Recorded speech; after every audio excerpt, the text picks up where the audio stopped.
Salut à tous, bienvenue dans cette nouvelle vidéo, une vidéo où il faut avoir bac plus 15 au minimum pour comprendre tout ce qui va se passer. Nono est avec nous, salut Nono.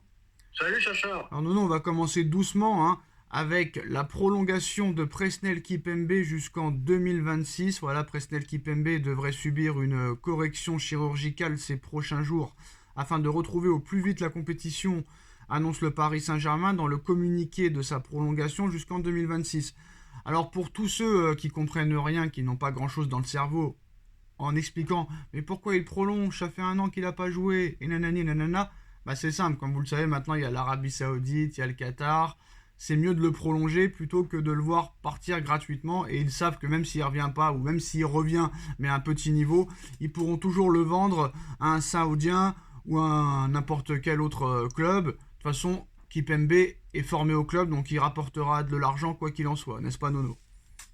Je suis d'accord avec toi. Prolonger Kipembe, ça veut dire quoi? Ça veut dire que malgré tout, on peut critiquer le Qatar, mais ils ont du cœur. Le mec, il est en pleine tourmente, il est obligé de se refaire opérer. Eh ben, tu fais confiance aux joueurs. C'est un titi parisien. Eh ben, je dis bravo à la direction sur ce coup-là. Alors c'est parti Nono, concentre-toi, parce que là, c'est parti pour le chinois, espagnol, arabe, français, anglais. Alors, la Cour de justice européenne vient de trancher en faveur de la Super League contre l'UEFA. Jusque-là, je comprends. Les règles de la FIFA et de l'UEFA sur l'autorisation préalable des compétitions de football interclub, telles que la Super League, violent le droit de l'Union. En effet, elles sont contraires au droit de la concurrence et à la libre prestation des services. En clair, cela donne la possibilité aux clubs d'organiser leur propre compétition sans risquer de sanctions de la part de l'UEFA et donc la Super League. Jusque-là, je comprends toujours. Pour rappel, des 12 clubs qui étaient présents à l'origine dans le projet, il ne reste que le Real et le Barça. Les 10 autres étaient partis, associés dans une européenne Super League compagnie. Alors le fondateur, c'est Florentino Pérez, qui a été accompagné par Monsieur Agnelli, mais Agnelli a quitté la Juve, a quitté tout, et aussi Monsieur Laporta. Maintenant, c'est là que ça se complique, Nono. Alors, A22 Sport, la société à l'origine de la Super League 2.0, nous explique. Nous avons gagné le droit de concourir. Le monopole de l'UEFA est terminé.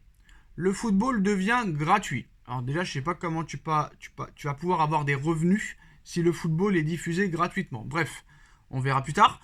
Nous proposons le visionnage gratuit de tous les matchs de la Super League et les recettes et les dépenses pour la solidarité seront garanties.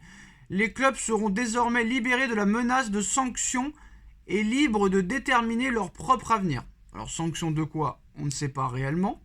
Alors, voilà ce que serait une partie du nouveau projet de la Super League travaillé de longue date et surtout bien moins fermé que le projet initial. Alors, pas de membres permanents, c'est-à-dire qu'il y a des équipes qui pourront participer un an et l'autre année non. Équipe qualifiée grâce aux résultats qu'elle obtient dans son championnat national. 20 membres, toutes les ligues auront une chance de gagner une place grâce à la phase de qualif. Deuxième ligue de 20 membres, nombre de matchs réduit. Bref, là je commence à plus rien comprendre. J'essaye de passer à la suite. Alors, la décision de la Cour de justice de l'Union européenne pourrait avoir des conséquences dévastatrices pour le football français. Et si la Super League voit le jour, une clause permettra à CVC d'obtenir 20% des parts de la Ligue 1 dans son accord avec la LFP, plus une compensation. La Super League est un projet moderne et compatible avec les compétitions nationales. Il permettra de faire respecter efficacement le fair play financier, il protégera les joueurs avec moins de matchs à jouer et enthousiasmera les supporters. Ça sera un football à la hauteur du 21e siècle, déclare Florentino Pérez dans une prise de parole, lui dont le Real Madrid est membre fondateur du projet. Et il poursuit Pérez. À partir d'aujourd'hui, le présent et l'avenir sont entre les mains des clubs et de leurs supporters. C'est un grand jour dans l'histoire du football et du sport. Bon là, je suis pas très sûr. Après, on continue. Alors, les annonces de ce matin sur la Super League en résumé. Promesse de diffusion gratuite des matchs. Une compétition ouverte et non fermée comme lors du projet initial. Compatible avec les championnats nationaux où les performances seront liées à la compétition. Moins de matchs pour les joueurs, un fair play financier égalitaire. Je ne sais pas quand il peut y avoir moins de matchs vu que le championnat aussi a un rapport. Bref. La Super League pourrait être lancée lors de la saison 2025-2026. Ce ne sera pas une compétition fermée. Environ 60 clubs ont déjà été contactés. Les revenus liés à la compétition seront répartis de manière bien plus juste. Oui, mais quels revenus, vu que les matchs seront gratuits? C'est une question qu'il faudra se poser, on ne nous a pas expliqué. Alors la Super League sera un système de listes réparties en 3 niveaux, annonce A22 Sport, qui porte le projet. Voici les modalités. Les 2 premières ligues, c'est-à-dire la Star League et la Gold League, sont composées de 16 clubs chacune, tandis que la 3e, la Blue League, comprend 32 clubs.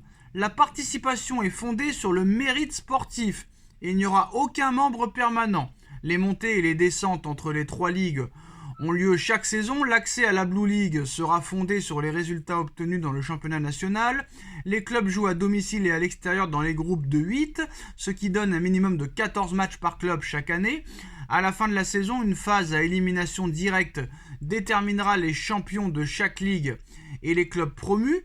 Il n'y aura pas plus de journées européennes que celles prévues dans les compétitions existantes. Les matchs se joueront en milieu de semaine et n'auront aucune incidence sur le calendrier des championnats nationaux. Pour la première année de la compétition, les clubs seront sélectionnés sur la base d'un ensemble de critères transparents et fondés sur les performances, des règles strictes en matière de fair play financier et une application transparente de celles-ci seront mises en place pour garantir des conditions de concurrence équitables entre les clubs participants. Je commence un petit peu à avoir mal à la tête, mais je continue. À titre de comparaison, ils ont mis des photos pour comparer la nouvelle Ligue des Champions de l'année prochaine de l'UEFA et la Super League. Ça donne vraiment très mal de tête. Concernant la gratuité des matchs de la Super League, ça se passera sur une plateforme nommée Unifi. Les matchs y seront diffusés gratuitement avec des publicités. Un abonnement sera aussi proposé pour avoir un niveau minimal de pub avec des fonctions en plus comme des choix d'angle de caméra ou des statistiques. Bon, là Nono, on va faire une première pause. J'ai compris sans comprendre. Mais c'est n'importe quoi là. Ah ben Sacha, là tu m'excuses, je viens d'avoir un fou rire, parce que là c'est plus HEC, c'est plus Sciences Po, c'est HEC qu'il faut avoir. Ah, attends, j'y comprends rien, c'est pas du chinois, j'en sais rien ce que c'est. La seule chose que j'ai compris, c'est que l'UEFA a perdu le monopole, ça je l'ai bien compris. Après tu me dis la gratuité, après avec quel revenu ils vont payer ça. Alors là, je suis noyé complet. La seule chose que je peux dire aujourd'hui, tremblement de terre sur le football européen, l'UEFA a pris un gros coup sur la gueule et n'a plus le monopole. N'importe quel peut-être pas, Nono. Nono, peut-être pas. Parce que peut-être que attends, je finis. N'importe quel organisme peut-être pourra proposer une compétition, mais là, je t'avoue franchement, le Nono, il est noyé de chez noyé. Alors, sur ce que j'ai compris, il y aura la Star League, c'est-à-dire la Ligue des Champions de maintenant, avec 16 clubs.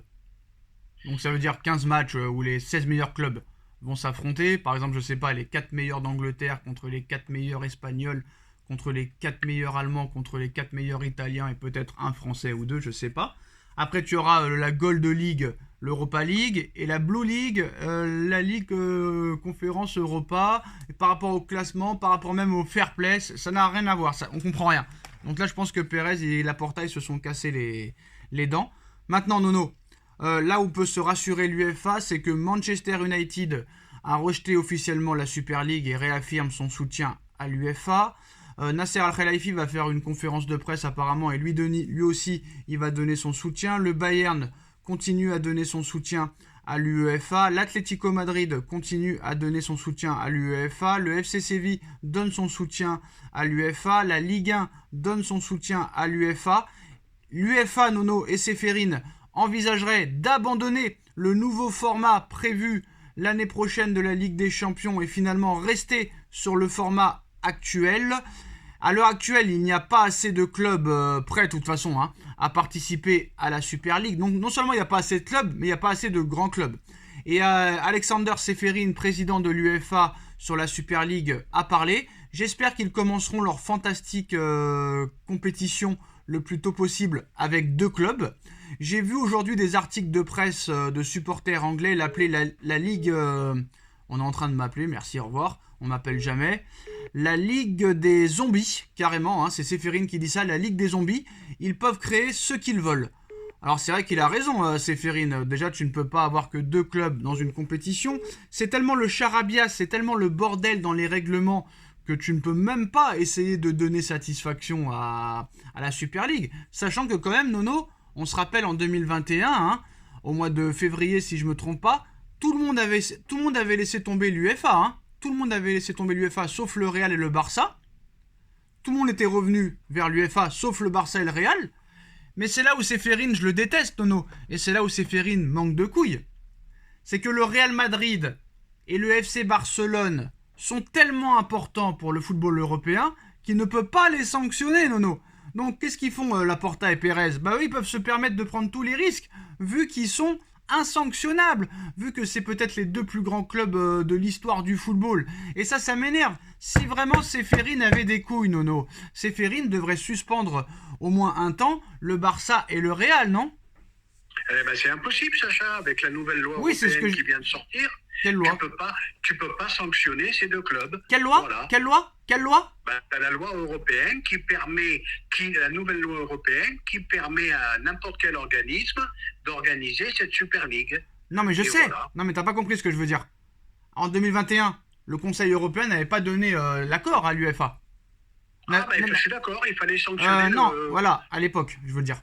Ben oui, il fallait sanctionner le Real, le Barça Mais il peut et pas. la Juve. Et il peut pas parce que c'est 3 clubs trop importants pour lui pour sa Coupe d'Europe. C'est impossible. Et voilà. Il y a des moments, il faut avoir des couilles. Et puis voilà. Puis là, j'aime bien cette réaction. Et ben, qu'il fasse une Super League avec 3 clubs. Hein.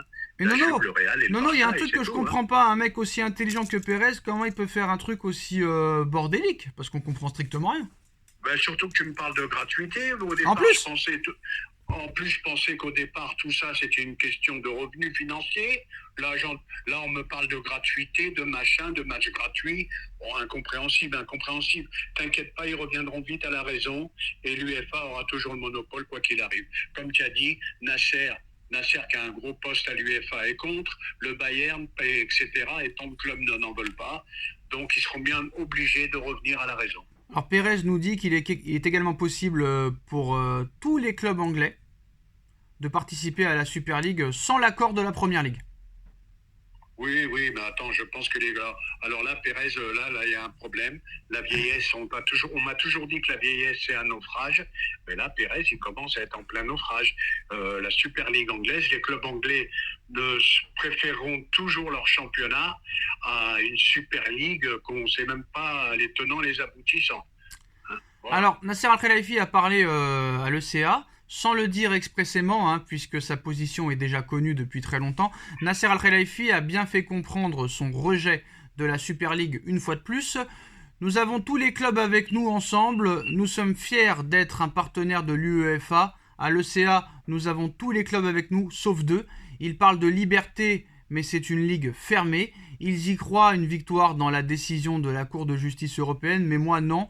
La décision n'a rien à voir avec la Super League. Toutes les parties prenantes en Europe se serrent les coudes avec le même objectif. Moi, il y a un truc que je comprends pas du côté de Pérez et de Laporta, Nono. Et même aussi de la Juve à l'époque, mais la Juve ne fait plus partie de la Super League. Ce que je comprends pas chez Laporta et chez le Real, bon d'accord, c'est des clubs endettés apparemment. Le Barça, 800 millions de dettes. Le Real, je crois, 200 ou 300 millions de dettes. Mais Pérez voulait que le football soit plus attractif et que ça rapporte plus d'argent au club. Mais là, tu proposes les matchs gratuits, donc tu n'auras pas de revenus de droit TV. Ou tu veux aller chercher l'oseille. Là, le Pérez, qu'est-ce qui s'est passé? Ah ben là je comprends pas non plus, c'est pas clair du tout. Comme je t'ai dit tout à l'heure, c'était un problème, cette Super League, c'était un problème pour augmenter les revenus. Là, d'après ce que tu me dis, gratuité de ceci, gratuité de cela, ben, je vois pas où ils vont chercher l'oseille, comme tu as dit. Les salaires sont de plus en plus importants pour les joueurs. Donc voilà, bon écoute, on verra par la suite, mais c'est un projet qui me paraît bien mal embarqué. Alors Nono, j'espère que t'as pas grand chose à faire aujourd'hui parce que ça va être une journée où il y aura beaucoup de vidéos, parce qu'on va pas faire 12 000 vidéos, ça serait chiant. Alors nos amis marseillais et nos amis lyonnais, c'est-à-dire l'Olympique lyonnais et l'Olympique de Marseille, ont décidé de rejoindre la Super League, le Real et le Barça, Nono. Ouais, bah, ils seront encore plus à la rue qu'ils le sont. L'Olympique lyonnais avec une dette colossale, l'OM avec une dette colossale. Ils vont Mais là, c'est là que je comprends plus. Comment ils peuvent aller rejoindre la Super League tout en disant que c'est ce problème de gratuité. Là, je te dis franchement, c'est incompréhensible. Dortmund rejette officiellement la Super League et donne son soutien à l'UEFA. Bon, après, est-ce que Marseille... J'ai compris une chose, ça veut dire quoi? Tous les clubs super endettés se réfugient là-dedans. Mais le problème, quels seront les revenus de cette Super League? Là, on avait l'info. Alors, il y a tellement d'infos que ça part dans tous les sens. Alors, l'OM et l'OM souhaitent également... il y avait une info, elle est partie. Mais apparemment, Laporta et Pérez nous disent que ça pourrait rapporter 3 milliards d'euros par Super League. Ah, bah alors on n'est plus dans la gratuité du tout, là. Et ces 3 milliards, ils vont les récupérer comment? Ah, bah j'en sais rien, faudra me l'expliquer. Faudrait que ce soit eux qui nous expliquent plutôt, non? Voilà, faudra qu'ils nous l'expliquent d'où viennent les revenus. Et là, tu comprends pourquoi l'OL au bord de la banqueroute et l'OM à l'agonie. Et ben là, tu comprends pourquoi ils veulent y aller. Information comme ça, Christophe Galtier est relaxé et innocent dans l'affaire qui le concernait, Nono. Eh ben Christophe, maintenant il faut que tu attaques Julien Fournier, si c'est en diffamation. Voilà. Alors Pablo Longoria voit l'arrivée de la Super League comme une possible catastrophe, mais il accepte d'y aller. C'est quand même assez bizarre, non? Il accepte d'y aller, pourquoi? Ils sont à l'agonie, ils n'ont plus une thune. Soit ils vendent pour se remettre à flot et repartir à zéro, soit ils vont à la Super League. C'est très simple cette histoire. Florentino... Tous les clubs à l'agonie veulent Désolé la Super Nono, League. je te coupe. Florentino Pérez, nous avons dû rappeler à l'UEFA qui est le Real Madrid. Oui, le Real Madrid, écoute, je sais pas, le Real Madrid, ce qu'il veut faire, tu as gagné 10 ou je sais pas combien de Ligue des Champions, je vois pas ce que cette Super League va te rapporter, et puis je vais te dire, voilà, incompréhensible pour moi. Alors je me suis un peu... Tu as bien entamé le débat, c'est plus du chinois, c'est plus, je sais pas ce que c'est. Je me suis un peu emballé. Bon non, je me suis un petit peu emballé. Le Real Madrid et le Barça recevront une prime de fidélité pour être restés dans le projet Super League. Selon certaines sources, celle-ci peut atteindre 1 milliard d'euros. Ce montant aidera le Barça à mettre fin à la dette du club.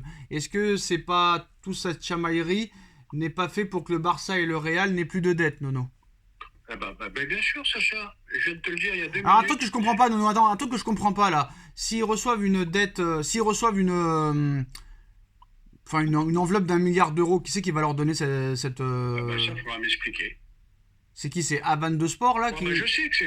De toute façon, je vais te dire, moi, avant que tu me dises tout ça, je le savais. Dès que tu m'as dit l'OM et l'OL veulent y aller, ils sont à la rue. Non, arrête les monologues.